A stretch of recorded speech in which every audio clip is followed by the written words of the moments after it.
So, akyatin ko yung bridge na ito mga kalakbay. Titignan ko kung, kung anong meron dito sa gitna ng bridge. So marami na tayo naakyat ng mga hanging bridge, pero ito mataas din to. Pero ito, may liwanag na pala. Inilawan na to ngayon ha. So mas mamayang gabi, mas maganda tingnan to. Yun. Ang kagandahan nito mga kalakbay, bakal talaga na welded. Oh. Tapos nakatubo yung hawakan. Oh. So, nandito ako sa kalagitnaan ngayon ng Kamaligan River Park. Shout out pala kay Sir Christian.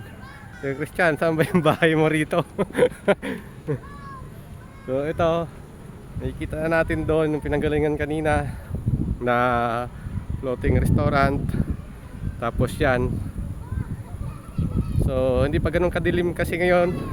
Kaya, yan pa lang. Pagka sobrang dilim daw, mas maganda daw to tingnan dito mamaya. So, antayin natin na hanggang dumilim talaga. So, tutuloy ako hanggang sa dulo ng bridge. Ganda oh. Tapos, yun yung view mo. Tubig.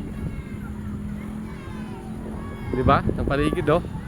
Ay, meron pa yung isang malaking isda oh. Sa malapit na ako sa sa pinakadulo ng bridge. So doon tayo nanggaling, kita nyo naman. Oo. So dito na ako mga kalakbay, sa pinakadulo ng bridge.